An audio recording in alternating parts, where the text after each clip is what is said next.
Hitting go live, y'all. Going live.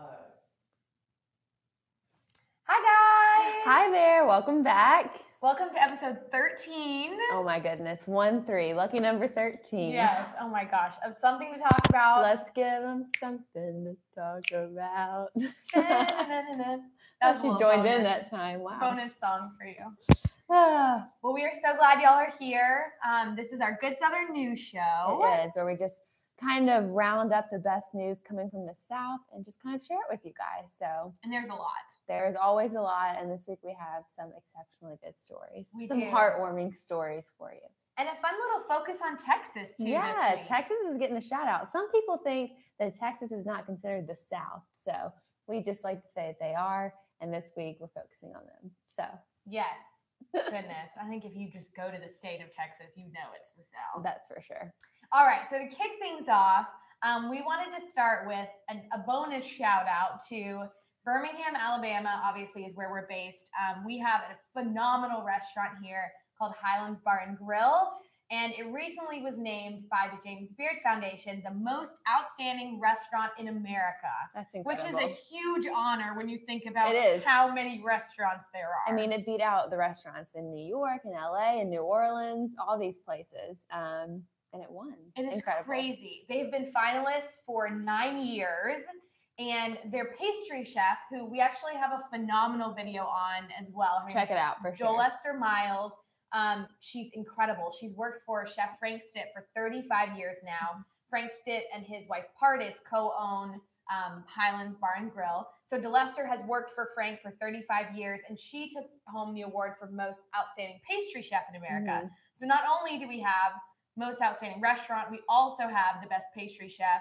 And if y'all have not had a chance to sample DeLester's desserts, you would recommend it, wouldn't you? Oh, absolutely. I have had that chance to sample them, and they're incredible. What's the one cake? The coconut cake. Yes, is what that's she's what I known had. for. Oh, it has like this milky cream like all around it. It just like soaks up into the layers. It's so good. Just like a good Southern cake should, right? It is. Oh my gosh. And we do have the video, so you should check it out. If you can't eat the cake, you might as well look at it. Yeah, it's on our YouTube. It'll make your mouth water. And one other thing I wanted to mention with this story, kind of like what Jory said, only 2 of the last 27 winners have come from a city that was not New York, Chicago, San Francisco, Los Angeles, or New Orleans. So like these major cities that are known for food. And so it's a fun shout out for Birmingham. It is. It's amazing. I love it. So congratulations to Highlands. You guys deserve it. If you come down here our way to our neck of the woods in Alabama, be sure to take a trip to see DeLester and to eat some of Highlands' incredible food. You won't be sorry, that's for sure. You will not be sorry. Never. So this next story does take place in Texas, like we were talking about, and it's a super heartwarming and kind of crazy story. I really like it. It's definitely one of my favorites I got to talk about. So Melanie Connor, age 27, was diagnosed with a kidney disease shortly after she gave birth to twin sons, and that was 3 years ago. And she lived a couple years with it, and it wasn't, too life altering until recently.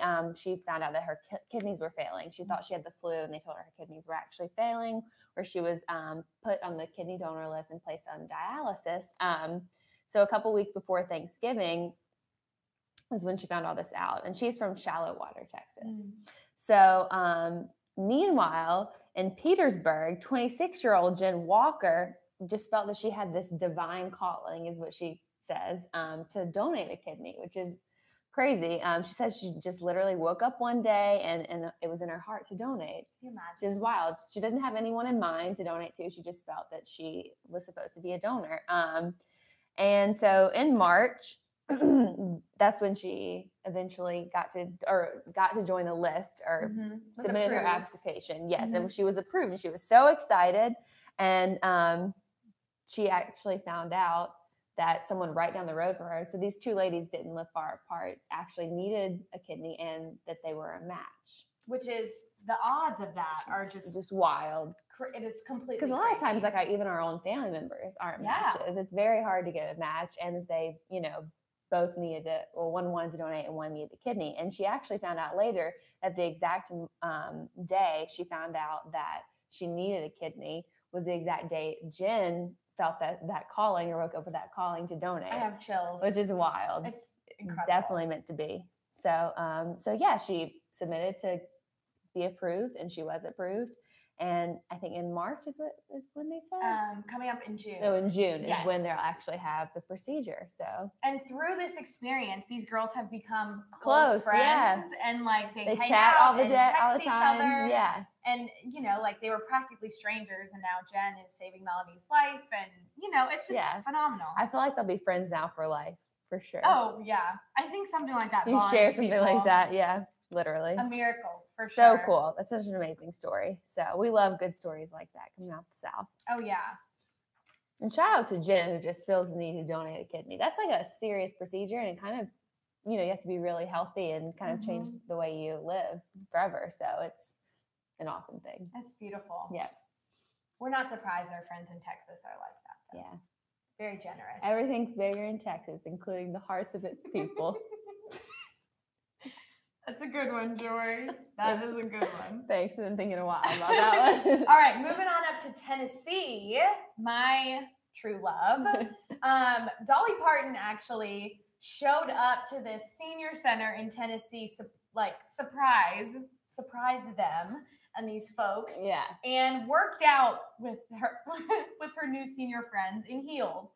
And stilettos. Honestly, I don't feel like this kind of story even surprises me anymore because of who Dolly Parton is. What a gem. What a Southern gem. She is 72 years old, just working out like she's 15. Oh, goodness.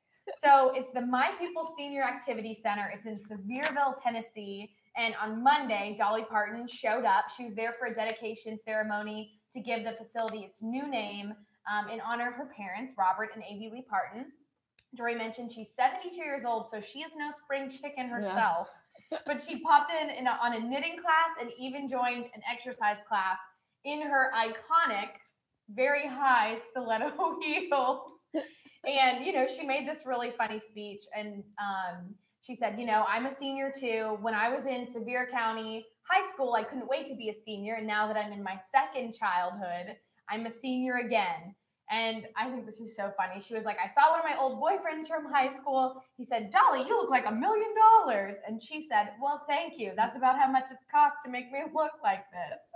And she's just so carefree and joyful about it. She is. Not a care in the world. I love that lady. A national treasure, truly. Yeah, really. That one is so fun. Can you imagine if you went to your work or your activity center and just Dolly Parton showed up to exercise with Absolutely not.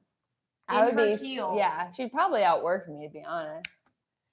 We also have a really cool Dolly video. If you like Dolly Parton, we love her. We sat down with her in Sevierville and got to chat with her, and that was really, really fun. So if you want to learn a little more about her and her story and why she loves the South, you can check that out on our YouTube channel as well. Awesome.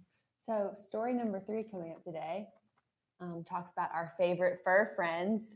Dogs. Our favorite fur friends. At least Abby and I's favorite. Forever. Friends. Yes. Abby and I both have fur friends. Mine's name is Jeter. He's a silver lab. My little puppy's name is Groot. He's a little black and white Jack Russell Terrier. He's so cute. You can follow them both on Instagram. That you can. At The Real Baby Groot. At Jeter the Silver Lab. Yep. So anyway, back to the story. Side note. So this Texas middle school girl, 13 years old from Austin, Texas again, was their teacher asked them to maybe do a passion project for class. So they had to pick something they were passionate about. Which is so cool. So cool. That is a really cool assignment. Way to go, teacher. Yeah, you're killing it. And it's Teacher Appreciation Week, isn't it? Look. Thanks to all y'all making our lives better. Oh my gosh, amazing. So this one girl, what is her name? My little paper here is cutting it off. Aiden Horwitz. Mm-hmm. Yes, Yes, her passion is puppy dogs and specifically shelter animals, and how many of them aren't adopted, and when they are adopted, are returned really soon because they feel like they're not a right fit for the family. So she was like, there has to be a solution to this. She's an 8th grader, so she designed a website called dogdoordogdon't.org. That's a mouthful. Dogdoordogdon't.org. Check it out. And where this website asks you 13 survey questions, and you are, based off that, paired with a dog in the Austin area that feels like it would be a good fit for you and your family based on the amount it barks, the size of your home, if you have kids, all these things. And yeah, so it's a really cool website. And she says that since it went live, that she has over 10,000 viewers or visitors of this website, and 5 dogs have already been adopted through it. I love It's this just so cool. so I just hope much. it expands and that a lot of big cities get this website, because I would use it. I mean, that's so completely. neat. Oh my gosh. And she says that if you score below a 10%, that it says maybe you're more of a cat person and not a dog person, which I think is so funny. Cats need to be adopted too, you know? Maybe you should get a cat. Yeah. I mean, can you imagine, like, this girl is in 8th grade. 8th grade. What was I doing in 8th grade? Probably Not playing building with a Bratz website. dolls. Good heavens. But she is trying to find a home for one special Yes, this dog. was the inspiration behind the project. Yes, Royce, who is a Mr. 3-year-old cattle dog mix, and he's deaf, and he's been at the shelter for 2 years. So if you need a dog and you are in that area, Royce. Oh my gosh. That'd be a fun pet. Adopt Royce. Yeah. Yeah, her final thought was that she said her very big goal is that there's no need for animal shelters. So sweet. Again, with the huge hearts in Texas. There's more people than there are dogs in animal shelters. So if each family just adopted one, we could solve this problem. Okay, folks? Yeah. So I sweet. love that story. It's such a good story. Wow. Just makes me want to hug my dog. And again, like, kudos to the teacher for doing That a is a passion cool project, and letting them run with what they love, because I feel like that is the best way to educate our kids. Yeah, when I was in 8th grade, our teacher had us do a passion project, but it was to write a novel. So asking a group of, and then if it was good enough, we could get it published. So some of us did get our novels published. Did you get your novel published? No, I didn't even finish mine. I was like, this is stupid. But so it wasn't quite your passion. It it's wasn't okay. You're good at this. I like reading novels, but writing them wasn't. I found something I could do later. Speaking of passions, this next story is one that where someone combined 2 very strong passions of theirs. So an architect on Apartment Therapy wrote hilarious reviews of Barbie's dream houses. Starting back in the 60s, the Barbie Dreamhouse debuted in 62, and kind of going through the 2010s. Nancy Mitchell, if you are watching, we cried laughing at this. Like, it is so stinking really funny. The review, like, we didn't know we needed. Exactly. Like, you didn't know you wanted Barbie Dreamhouse. We never were like, wow, I really wish someone would review Barbie Dreamhouse, but we're glad it exists now. We're so glad. So 1962, it was a studio-style apartment made completely out of cardboard. And she commented on it, later the Barbie dream houses were townhouses or even single family homes. But this one is clearly a studio, the home of a single girl living life on her own terms. Wow. The original Barbie, 1962. Very independent woman. Moving on to 1964, it was a more suburban incarnation of the Barbie dream house, still made of cardboard, but the design was very 60s. Jumping ahead to 1974, it was a multi-level townhouse. But Nancy was saying her biggest pet peeve about this house was that all of the furniture and features were just printed on the walls. Yeah. And I just love this quote so much. She said, "You're not fooling me, Mattel. I want an actual pool, not a picture of one." Who just wants to look at a picture of a pool? Come on.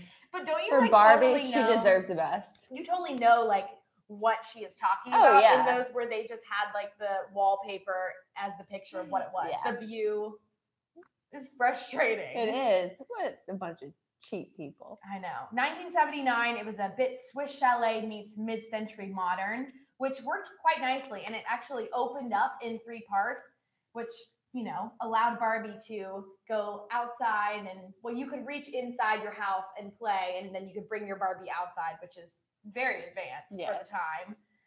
And then came the $400 Barbie Magical Mansion. Wow.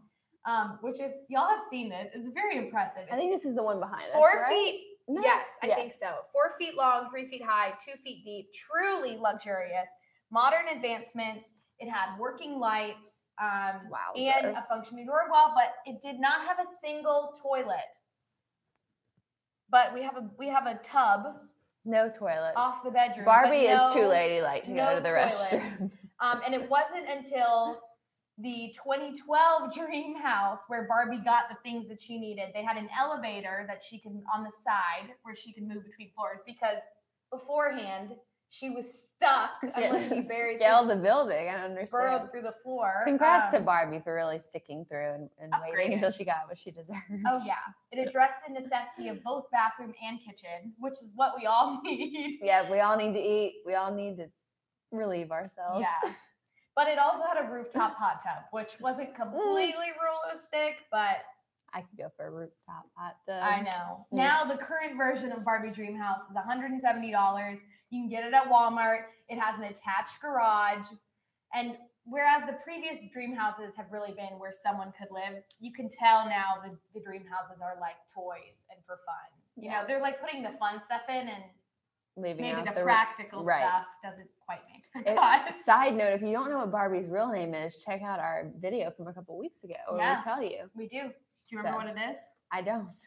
I think it's Barbara Millicent, right? Millicent, yes, I do remember that. Well, anyway, y'all can read about that one too. Guys, this next story may or may not shock you. Turns out the German chocolate cake is not actually from Germany. This story has made me hungry today. Oh my gosh. Look at that German chocolate cake. Oh my gosh. I could really go for just a bite or 1,000 bites of that. I'm supposed to be healthy eating right now, but it's proven to be difficult. Not with German chocolate cake. Oh my gosh. So the name is misleading, as it turns out. Everyone believes this cake is from Germany. Turns out it's 100% Texan. Southerners, baby. So it got a little confusing because the name of the cake was actually inspired after Samuel German, who invented the chocolate while working for Baker's Chocolate. So it's just his last name. It's not actually the country it's from. But it proved to be confusing through the years. It got misconstrued, and everyone started to believe it was actually from Germany. So it's not. It's Texas. And it was so confusing that President Lyndon B. Johnson actually served it at his Johnson City ranch when the German chancellor was visiting in 1963. How embarrassing. Can you imagine being like, I made you this local specialty, and they're like, I have never heard of this before. Yeah, they're like, I don't know what this is. But regardless of where it comes from, it's delicious. It's so good. We actually have a recipe for it on our site. So you should, and a video. So you should check it out. I had a bite of it actually when we shot it. It's really good. I think like the one thing that we know a lot of things, but the one thing that Southerners like have completely mastered is layer cakes. Yeah, that's so this true. is like layers of chocolate cake, and then it's got this coconut pecan frosting all over it and pecans on top. And so good. I'm not really surprised that this obviously originated in the South because we know how to do a cake. Yeah. And I think next time I have it, it's going to taste even sweeter knowing that it's from the South. Especially sweet. Yes, exactly. I think that's great. Well, y'all, thank you so much for tuning in today. Be sure to like and subscribe to our channel. We're so thrilled that y'all are joining us again. Yes. And maybe leave us a comment as to where you're from. Where are you watching from? Yeah, we'd love to hear. We'd love to get to know you guys. And we should be back next Thursday at 3 p.m. I'm sorry that we missed last week. That was my fault. I actually came down with a case of walking pneumonia. And I was a little afraid to sit next to I know. I told her, I was like, I can come in and tough through it. Abby was like, nah, you don't want to infect the office. No. So we're glad you're feeling better. Yes, I'm feeling great. And I will be back here next week. Thanks for tuning in. Thanks, guys. Bye. See ya. Yep, we are good to go.